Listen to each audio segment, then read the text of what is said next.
Dan pada malam yang barakah ini, Allah ya Jami' yang mengumpulkan kita semua di pekarangan sebaik-baik di rumah di muka bumi ini, iaitu di taman syurga Allah Subhanahu wa taala. Dan di sebelah kita ini merupakan satu surau yang diberi nama Amru Al-As. Masya Allah. Kalau kita kenal individu yang bernama Amru Al-As ini, sebenarnya saya rasa sangat hebat nama surau ni. Tadi dalam perjalanan baru saya perasan nama surau ni, Surau Amru Al-As. Yang sekali diberi nama surau ni. Jarang sekali masjid pun kita nak jumpa di Amru Al-As pun payah. Nak katanya wallahu alam siapakah yang memutuskan nama ni, tapi bila kita tahu siapakah Amru Al-As ini, merupakan panglima Islam yang sangat agung, panglima Islam yang sangat hebat. Beliaulah antara memimpin tentera Islam, antaranya pada tahun, saya tak ingat tahun bila, tapi dia masuk Islam sekitar tahun 8 Hijrah. Setelah dia lantik, dia masuk Islam, dia telah memimpin perjuangan untuk membebaskan negara Mesir. Mesir menang dikuasai oleh umat Islam ketika Amru Al-As memimpin tentera perang tersebut. Subhanallah, Allahu Akbar. Dan banyak lagi kisah tentang kehebatan Amru Al-As, kesolehan, amanah dan sebagainya. Masya Allah. Buat dan salam buat Nabi Muhammad sallallahu alaihi wasallam. Boleh ke saya minta izin berdiri? Sebab bila duduk macam tenggelam gitu kan. Baru semak lain sikit, suara pun dah tak berapa nak ada kan. Sebab saya ceramah memang macam betik kan. Daripada pagi lagi bertempit, akhirnya malam dah tersepit dah. Subhanallah, alhamdulillah. Terlebih dahulu saya nak ucapkan terima kasih kepada pengerusi Surau Al-As, timbalan pengerusi setiap, mungkin ada Nazir wallahu alam, AJK Muslimin dan Muslimat Surau Al-As, Masya Allah. Seterusnya kepada pihak yang menjayakan majlis pada malam ini, seterusnya kepada semua yang hadir di kalangan muslimin, muslimat, mukminin, mukminat, salihin, salihat, qanitin, qanitat, orang-orang taat, abidin, abidat, orang-orang yang kuat ibadah, dan moga-moga semua di kalangan ahli jannah bighairi hisab, bighairi azab. Amin ya alamin.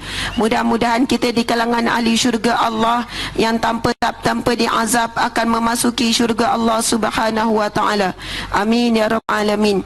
Salawat dan salam buat Nabi Muhammad sallallahu alaihi wasallam. Dengan perantaraan lisan baginda lah telah sampainya risalah Islam, risalah iman, risalah ihsan yang kita nikmati pada saat ini. Dengan air darah, air keringat baginda Nabi sallallahu alaihi wasallam, para sahabat, isteri Nabi, para balu sahabat-sahabat Nabi dan semuanya telah menyampaikan Islam pada kita pada saat ini. Saya nak ucap terima kasih kepada Ustaz pengerusi majlis. Saya tengok hebat sekali Ustaz tersebut. Sebab apa? Dia hafal biodata saya. Masa dia baca tadi tu, saya tengok mana nota dia. Saya tak tahu berapa hari dia makan masa untuk hafal biodata tu. Walaupun awalnya tersilap tentang jumlah anak tu kan, tapi yang lain itu memang betul dia hafal mana saya belajar apa semua kan. Masya Allah. Mudah-mudahan ustaz, para imam surau ni semuanya Allah berikan kekuatan yang qawi, beri kuat untuk mengekalkan surau Amru Al-As. Masya Allah. Tadi pengerusi sebut tentang memohon dan meminta ataupun membuka peluang untuk kita bersedekah, untuk kita berinfak di surau ini. Ada satu hadis Nabi SAW, barang siapa yang membina masjid, barang siapa yang membina masjid, tetapi surau ini termasuk juga rumah Allah. Surau juga, kalau kita surau ini 5 waktu cukup. Ini perbincangan ulama. Saya baca dalam Linnas, sekiranya sebuah surau itu dia umpama sebuah masjid. Dia ada solat 5 waktu, dia ada imamnya, dia ada bilalnya, ada pengurusannya. Yang cuma tak ada adalah solat Jumaat saja. Dia juga dikira sebagai sebuah rumah Allah yang boleh kita iktikaf di dalamnya. Walaupun ia bukan masjid, tapi masuk je surau tersebut, yang mana cukup syarat tadi 5 waktu kali sehari ada azan dilakukan, ada solat berjemaah yang ditunaikan, maka bila masuk kita boleh saja niat iktikaf. Nawaitul iktikaf lillah ta'ala, sahaja aku beriktikaf kerana Allah Subhanahu wa ta'ala. Kita tahu iktikaf ni sangat besar. Antara hadis Nabi SAW, barang siapa beriktikaf 1 hari, pagi sehingga malam, kemudian pagi besok 1 hari penuh, maka akan dibinakan baginya sebuah parit, bukan sebuah, minta maaf, 3 buah parit yang akan menjarakkan dia daripada ke Allah. Kita dengar parit ni macam kecil ya, parit yang kita boleh kah, tetapi Nabi sebut sesungguhnya setiap parit itu sejauh di antara timur dan barat.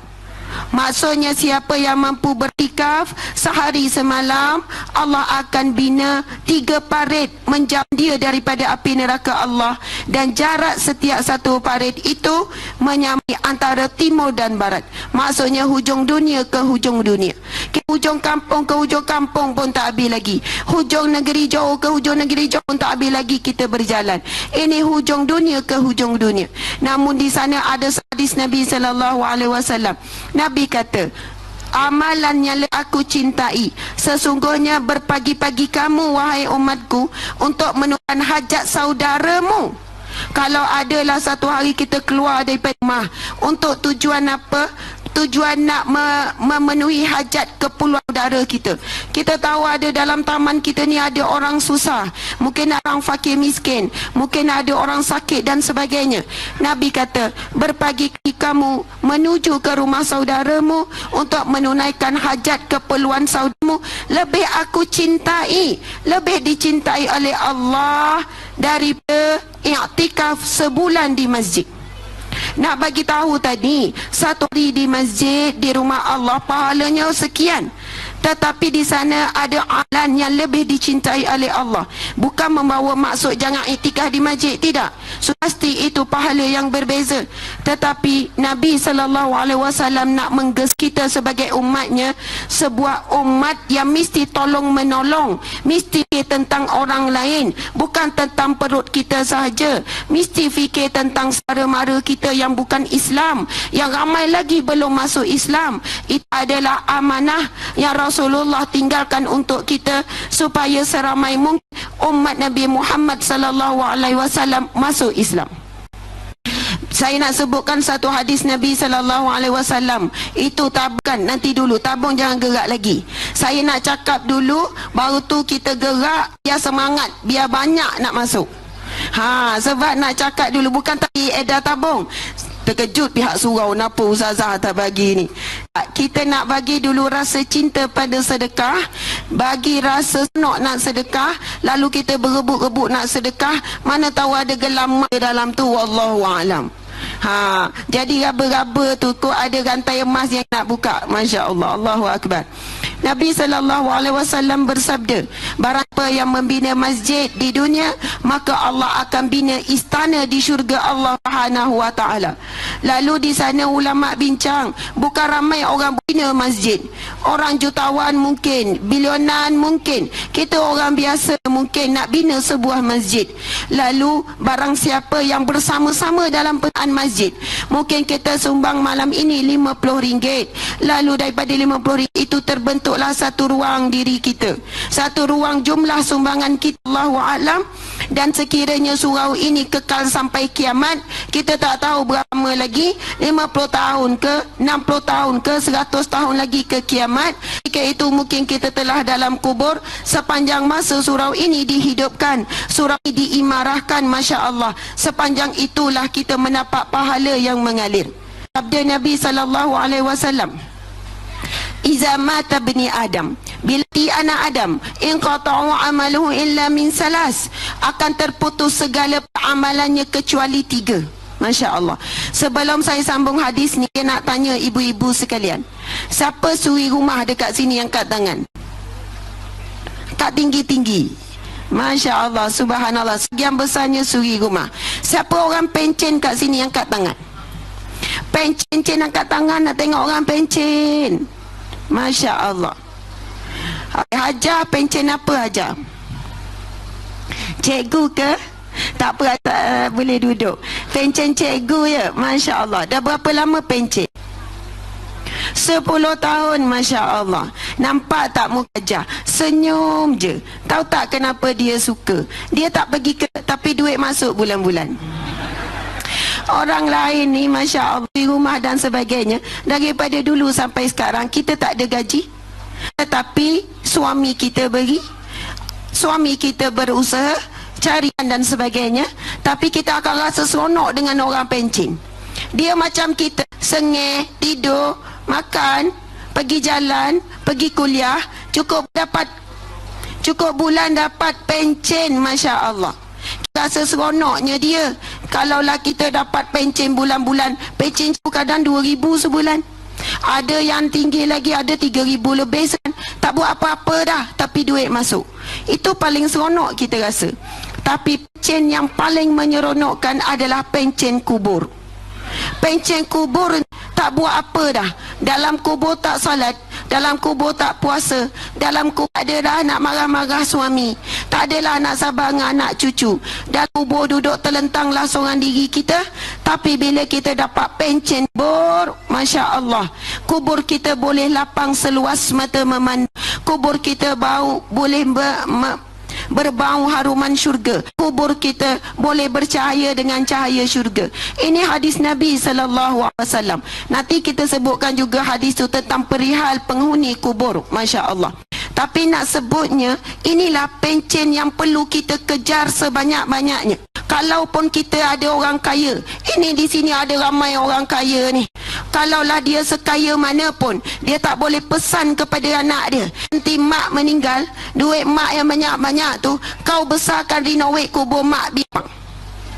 Tak boleh. Nanti kau pasang aircon, mak nak sejuk dalam tu, seorang diri. Nanti dalam kubur pasang minyak wangi. Duit di atas dunia ni langsung tak boleh membantu kita di alam kubur. Tetapi dengan kubur, iaitu sedekah kita, boleh melampangkan kubur kita, boleh mewangikan kubur kita, boleh memberi cahaya kepada kubur kita.